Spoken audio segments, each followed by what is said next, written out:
Hello friends, आप Mukesh Goyal. I hope कि आप सारे बहुत अच्छे हैं। और फ्रेंड्स, आज हम यूजीसी नेट पेपर वन के कुछ एमसीक्यूज़ के बारे में बात करेंगे।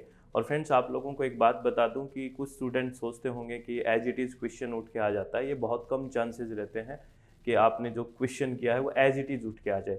फिर हम क्वेश्चंस की प्रैक्टिस क्यों करते हैं फ्रेंड्स? इसीलिए कि आप कंसेप्ट्स को सीख जाओ कि किस तरह से मुझे क्वेश्चंस को हैंडल करने होते हैं, किस तरह से कंसेप्ट को रिलेट करना होता है। ये चीज़ आनी चाहिए आप लोगों को, ठीक है ना? इस बात को आप समझें और आप जब पेपर दें बड़ा चित्त शांत रखें, रिलैक्स रखें और फिर क्वेश्चंस को हैंडल करें और ऐसे रिलेट करें कि ये पॉइंट किस से रिलेट हो रहा है, किस तरह से क्वेश्चंस हमने किए थे। तो हम 2020 के कुछ क्वेश्चंस हैं उनकी प्रैक्टिस करेंगे और शांति से उन चीज़ों को करने की कोशिश करनी है, ठीक है ना फ्रेंड्स?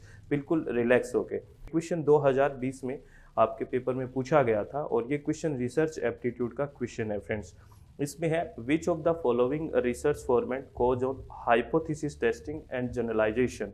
निम्नलिखित में से कौन सी शोध विधि परिकल्पना परीक्षण और सामान्यीकरण पर बल देती है? तो थोड़ी सी बात आपको यहाँ पे ये इस पॉइंट को पकड़ना है, जैसे इस कीवर्ड को पकड़ना है। ये जनरलाइजेशन की या सामान्यीकरण की बात का क्वेश्चन है और आपको इस बात का पता होगा फ्रेंड्स, जनरलाइजेशन की बात जो करता है, सामान्यीकरण की जो बात करता है, ज़्यादातर जो कौन सा करता है, क्वांटिटेटिव ना करके क्या क्वांटिटेटिव करता है, ना कि क्वालिटेटिव, यानी कि मात्रात्मक करता है। क्वांटिटेटिव करता है, क्या करता है? क्वांटिटेटिव, यानी कि मात्रात्मक, ठीक है ना कि क्वालिटेटिव। क्वालिटेटिव नहीं करता सामान्यतः जनरलाइजेशन की बात। तो हमें क्वांटिटेटिव देखना है, हमें मात्रात्मक एक तरह से पूछा है। तो इसमें देखें, जो एक्शन रिसर्च होती है आपको पता है ये क्वालिटेटिव होती है, ये गुणात्मक शोध होती है। जबकि एक तरह से क्वेश्चन में जनरलाइजेशन की बात की है यानी कि क्वांटिटेटिव पूछा है, तो ये सेकंड ऑप्शन इसलिए नहीं आएगा, ठीक है। और तीसरा है फिनोमोलॉजिकल एंड नैरेटिव रिसर्च, यानी कि दृश्य घटना पर या किसी स्टोरी टेलिंग के माध्यम से। ये स्टोरी टेलिंग के माध्यम होता है, ये दृश्य घटना पर आधारित शोध होती है। ये भी क्वालिटेटिव है, ना कि क्वांटिटेटिव, यानी कि ये भी गुणात्मक है। केस स्टडी जो होती है वो भी क्या होती है? क्वालिटेटिव होता है। क्वालिटी होती है, गुणात्मक होती है, जबकि मात्रात्मक नहीं होती, तो इसलिए ये नहीं होगा। तो बचा कौन सा? जो एक्सपेरिमेंटल और एक्सपोस्ट फैक्टर रिसर्च है, ये होती है एक तरह से क्वांटिटेटिव, मात्रात्मक, और ये जनरलाइजेशन यानी कि सामान्यीकरण की बात करता है। तो इस क्वेश्चन को आपने किस तरह से करा? क्वांटिटेटिव और क्वालिटेटिव के बारे में कुछ कुछ पता लग गया।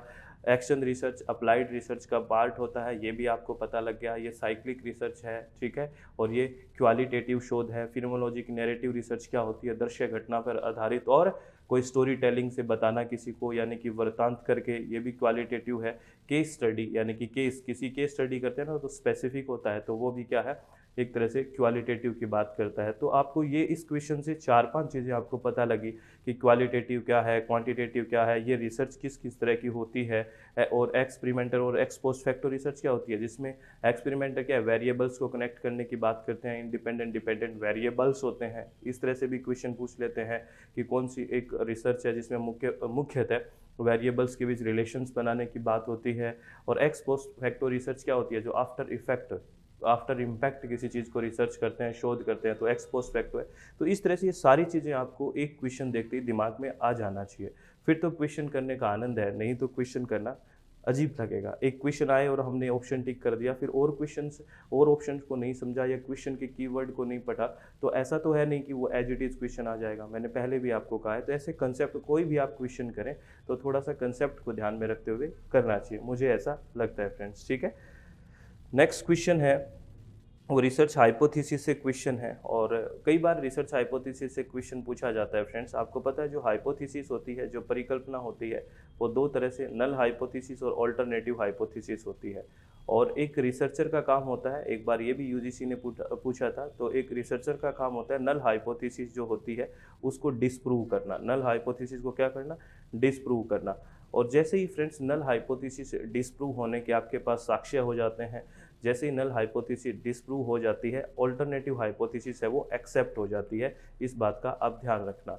जैसे नल हाइपोथेसिस क्या होती है, कोई डिफरेंस नहीं होता, और अल्टरनेटिव हाइपोथेसिस कहता है कि हाँ डिफरेंसेस होते हैं। ठीक है, तो इस क्वेश्चन में खुद ही दे रखा है कि जो कोई भी रिसर्चर है जो उनकी शोध करता है वो, आपने क्वेश्चन की लैंग्वेज देख के घबरा जाते हैं। ये क्वेश्चन 3 लाइनों में ऐसा बड़ा सा लिखा है 2020 में, लैंग्वेज इतनी आई तो घबरा गए कि पता नहीं क्या लिखा है। इसको थोड़ा सा देखो, एक में सीधा सीधा लिखा हुआ है कि जो रिसर्चर है उसको एविडेंस है warrant to rejection of null hypothesis, यानी कि उसके पास जो साक्ष्य प्राप्त हुए हैं उसमें वो नल हाइपोथेसिस को रिजेक्ट कर सकता है। तो उसका क्या होगा, क्या डिसीजन होगा? तो सीधी सी बात है, जब उसको साक्ष्य ये प्राप्त हो गए हैं कि नल हाइपोथेसिस को डिस्प्रूव करना है, तो सीधी सी बात है नल हाइपोथेसिस डिस्प्रूव हो जाएगी और अल्टरनेटिव या फिर जो उसकी मूल शोध थी वो एक्सेप्ट हो जाएगी, यानी कि सब्सटेंटिव जो रिसर्च हाइपोथेसिस बनाई थी वो एक्सेप्ट हो जाएगी। तो सीधा सा ऑप्शन है rejecting the null hypothesis and accepting the substantive research of hypothesis. ये बात सीधी सी है और बिल्कुल शांति से इस क्वेश्चन को हम कर सकते थे, कोई दिक्कत थी ही नहीं। ठीक है, ऐसे क्वेश्चन को आराम से करना चाहिए, मेरे को लगता है फ्रेंड्स। ध्यान से करोगे तो कोई भी क्वेश्चन गलत नहीं होता है। ठीक है, बस कॉन्फिडेंस और चित्त रिलैक्स बिल्कुल रहना चाहिए, ओवर कॉन्फिडेंस भी नहीं होना है और कॉन्फिडेंस को बिल्कुल लूज भी नहीं करना, बिल्कुल बैलेंस रखते हुए पेपर को हैंडल करना है, शांति से हैंडल करना है। ठीक है, आगे है which of the following activities are performed by the researcher in an ethnographic research. Ethnographic research को बोलते हैं निर्जातीय शोध। हिंदी के अंदर देखो, निर्जातीय शोध में शोधकर्ता द्वारा निम्नलिखित में से कौन से कार्यकलाप किए जाते हैं। और आपको ये बात पता है, इथनोग्राफिक रिसर्च होती है, निर्जातीय जो शोध होती है वो क्वालिटेटिव है। क्या है? क्वालिटेटिव है। वो क्या है? क्वालिटेटिव है, यानी कि गुणात्मक शोध है। और इथनोग्राफिक या निर्जातीय शोध में क्या किया जाता है, किसी के कल्चर को जानने की बात की जाती है, किसी की संस्कृति को जानने की बात की जाती है। यानी कि आप हैं, आप रिसर्चर हैं, आप एक शोधकर्ता हैं। ठीक है, आप एक रिसर्चर हैं, आप एक शोधकर्ता हैं और आप इस कम्युनिटी की किसी की कल्चर को जानना चाहते हैं, इसकी संस्कृति को जानना चाहते हैं, तो आप इनके बीच रहते हो आके, ठीक है ना, और इनको आपस में बात करते हो, इनसे सुनते हो, इनकी बातें डिस्कशन करते हो और फिर इनके कल्चर के बारे में आप पूरा एक डिस्क्रिप्शन देते हो। ठीक है ना, पूरा डिस्क्रिप्शन यानी कि पूरी व्याख्या करते हो। तो यहाँ से एक शब्द और निकल के आ गया फ्रेंड्स, वो शब्द ये है कि गुणात्मक शोध जब भी हम करेंगे, यानी कि क्वालिटेटिव रिसर्च जब भी हम करेंगे, तो वहाँ पे जो रिजल्ट आएगा, जो परिणाम आएगा, हम उसकी व्याख्या करेंगे। ठीक है ना, जैसे स्टैट लगा के जो क्वांटिटेटिव होती है, जो मात्रात्मक शोध होती है, उसमें तो एक स्टैट लगा के बड़ा एक फैक्चुअल इन्फॉर्मेशन मिलती है, जबकि जो क्वालिटेटिव शोध होती है, जब जो गुणात्मक शोध होती है, उसमें जो आपका परिणाम आता है उसकी पूर्ण व्याख्या की जाती है। तो आपको इथनोग्राफिक रिसर्च के बारे में क्वेश्चन पूछा है और इथनोग्राफिक का सीधी सी बात है, यहाँ पे क्वालिटेटिव के बारे में बात की है, गुणात्मक शोध के बारे में बात की है और स्पेसिफिकली कौन से? इथनोग्राफिक में। चलो, कंडक्ट स्ट्रक्चर्ड इंटरव्यू। और जहाँ भी ये स्ट्रक्चर्ड शब्द आता है ना फ्रेंड्स, स्ट्रक्चर्ड एक रिजिड वे होता है और स्ट्रक्चर्ड जो होता है वो हमेशा क्वालिटेटिव में ना होके क्वांटिटेटिव यानी कि मात्रात्मक में होता है। जबकि एक तरह से हमें क्वालिटेटिव पूछी है, मात्रा गुणात्मक पूछी है, ना कि मात्रात्मक। और मात्रात्मक होता है स्ट्रक्चर्ड में, क्वांटिटेटिव में यानी कि मात्रात्मक में जो होता है प्रॉपर एक रिजिड वे से चला जाता है। तो ये ऑप्शन इस वजह से कट जाएगा कि स्ट्रक्चर्ड की बात कर रहा है। ठीक है, अनस्ट्रक्चर्ड होता है, असंरचित होता है। ठीक है, ये ध्यान रखना, संरचनाबद्ध नहीं होता है। दूसरा है get immersed in a social setting for extend period of time. शोधकर्ता काफ़ी लंबे समावधि तक सामाजिक व्यवस्था को अंगीकार कर लेता है या स्वीकार कर लेता है। तो हमने यहाँ भेजा था ना रिसर्चर को कि इनके बीच जाके रहता है, उनके बीच रहता है, उनकी चीज़ों को स्वीकार कर लेता है, उनसे बातें करता है। तो ये बिल्कुल बात ठीक है, ये बिल्कुल ठीक है, बी ठीक है। तीसरा कह रहा है listen to and engage in conversation. शोधकर्ता वार्तालाप का श्रवण करता है और वार्तालाप करता है, बिल्कुल करता है, बीच में रहता है, इनसे आपस में बातें करता है और इनके बारे में सारी बातें जानने की कोशिश करता है। तो ये भी बिल्कुल ठीक है, इसमें भी कोई गलत बात नहीं है। ये हमने भेजा था ना शोधकर्ता को, यहाँ पे याद है आपको? चलो, tries to educate people about the harm of some evil practices। शोधकर्ता लोगों को कुछ कुप्रथाओं के बारे में जानकारी देता है। कुप्रथाओं के बारे में कोई जानकारी नहीं देता है, वो सिर्फ उसके कल्चर को जानने की बात करता है। तो कुप्रथाओं के बारे में ऐसी कोई जानकारी नहीं देता है। तो ये बिल्कुल काट देंगे। तो इसका राइट आंसर आ गया बी और सी। बी और सी इज द राइट आंसर। ठीक है, चलो, बहुत बढ़िया, अति सुंदर। आगे बात करें फ्रेंड्स, नेक्स्ट क्वेश्चन है, वो नेक्स्ट क्वेश्चन है अपना टीचिंग एप्टीट्यूड से। और टीचिंग एप्टीट्यूड का जो क्वेश्चन है फ्रेंड्स, ये बहुत ही इम्पोर्टेंट है क्योंकि ये क्वेश्चन इवैल्यूएशन यानी कि मूल्यांकन से है और यहाँ से क्वेश्चन पूछा ही पूछा जाता है। ठीक है ना, evaluation is said to be formative, यानी कि जो संकलनात्मक बोलते हैं, निर्माणात्मक। संकलनात्मक तो क्या होता है, समेटिव होता है। निर्माणात्मक मूल्यांकन हिंदी में बोलते हैं फॉर्मेटिव को। Evaluation is said to be formative when the intention is to identify scope and potential for improvement of teaching learning system. मूल्यांकन को निर्माणात्मक मूल्यांकन कहा जाता है कब, जब शिक्षण अधिगम प्रणाली में सुधार के लिए गुंजाइश और क्षमता की पहचान करना है। ये बिल्कुल ठीक बात है, इसमें कोई दिक्कत नहीं है। क्यों नहीं है, हम देखो क्या करते हैं। फॉर्मेटिव इवैल्यूएशन या निर्माणात्मक मूल्यांकन क्या होता है फ्रेंड, जब हम आपस में, जब मान लो आपको कोई टीचर क्लास में पढ़ा रहा है और आपको पढ़ाते पढ़ाते कुछ क्वेश्चंस पूछ रहा है बीच बीच में, कंटिन्यूस इवैल्यूएशन भी बोलते हैं फॉर्मेटिव में, तो वो ऐसा क्यों करता है, वो इसलिए करता है कि जो टीचिंग लर्निंग अपना सिस्टम चल रहा है, शिक्षण अधिगम का जो एक प्रणाली चल रही है, उसमें इम्प्रूवमेंट लाने के लिए होता है, उसको इफेक्टिव बनाने के लिए होता है फॉर्मेटिव इवैल्यूएशन। तो ये बिल्कुल बात ठीक है, इसमें कोई दोहराई की बात नहीं है, क्योंकि एक कंटिन्यूस चलने वाला मूल्यांकन है। ठीक है, आगे है, the form of such evaluation is informal and has to take place during instruction and teaching. बिल्कुल सही बात है, मैंने आपको कहा था ना कि पढ़ाते टाइम क्वेश्चन पूछना ड्यूरिंग इंस्ट्रक्शन एंड टीचिंग, और ये इनफॉर्मल है। इनफॉर्मल मतलब अनौपचारिक है, ऐसे नहीं है कि इसका पूरा औपचारिकता होगी, पेपर बनेगा, सेट करो पेपर को, इस तरह इस डेट को होगा, ऐसा नहीं होता। वो तो पूरा फॉर्मल होता, पूरा स्ट्रक्चर हो जाता। लेकिन हम तो क्वेश्चन पढ़ाते टाइम भी पूछ सकते हैं, क्विज सेशन भी चला दिया, कभी भी कुछ भी पूछ लिया, तो इस तरह से जो होगा वो एक इनफॉर्मल चलेगा। ठीक है, तो ये भी बात बिल्कुल ठीक है, और इसका बिल्कुल ये सही एक्सप्लेन कर रहा है, क्योंकि ड्यूरिंग इंस्ट्रक्शन टीचिंग अगर आप बात करोगे तो ये लर्निंग टीचिंग सिस्टम में ये अच्छा होगा, इम्प्रूव होगा, इसी दौरान बात करोगे या इसी दौरान इवैल्यूएशन या मूल्यांकन करोगे। तो ए भी ठीक है, आर भी ठीक है, और आर है वो ए का सही एकदम एक्सप्लेन कर रहा है, तो ए बिल्कुल ठीक है। तो इस तरह से क्वेश्चन को आपको बड़े अच्छे से, शांति से, रिलैक्स होकर सोचना है।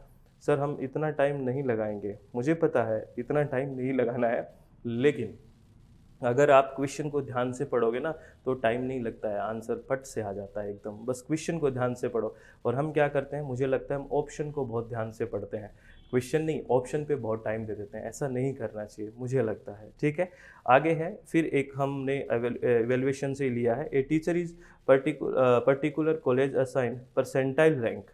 देखो परसेंटाइल रैंक होता है to indicate his student performance in the unit test on conductor, what way of assessment procedure will be called.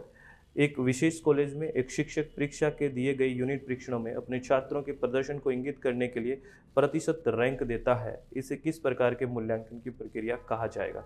जब आपको परसेंटाइल और रैंक की बात होती है ना फ्रेंड्स, हमने बात की है जब रैंक वगैरह की बात होती है, और रैंक कब आती है, जब आपका कलीग है उसने किस तरह से एग्जाम दिया है, मीन्स मतलब अगर उसका जैसे फॉर एग्जाम्पल के तौर पे यूजीसी नेट पेपर ले रही है आपका, ठीक है ना, तो उसमें मान लो उनको तो 4% लेना है, 4% टॉपर लेने हैं फॉर एग्जाम्पल के तौर पे, जिनके मैक्सिमम मार्क्स आएंगे वो लेने पड़ेंगे। ठीक है, तो मैक्सिमम मार्क्स किससे, आपके कलीग से कंपैरिजन करके रैंक की बात हो रही है।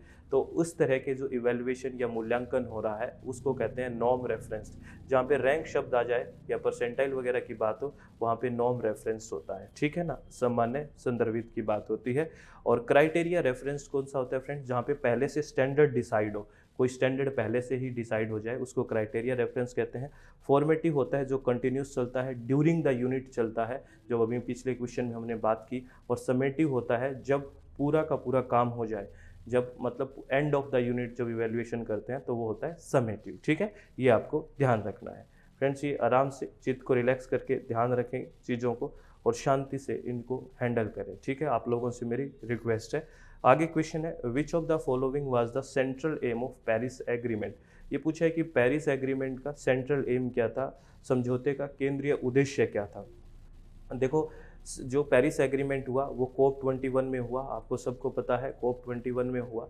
ठीक है, पेरिस एग्रीमेंट, कोप का मतलब कॉन्फ्रेंस ऑफ पार्टीज, और अभी जो कोप खत्म हुआ है वो कोप 26 था फ्रेंड्स। और इस पे अपने वीडियोज़ हैं, है ना, 2 वीडियोज़ मैंने अपलोड किए हैं अपने ही इसी चैनल पे है, और आप प्लीज़, आप लोगों से रिक्वेस्ट है कि वो वीडियोज़ अगर आपके पास टाइम है तो देख लें।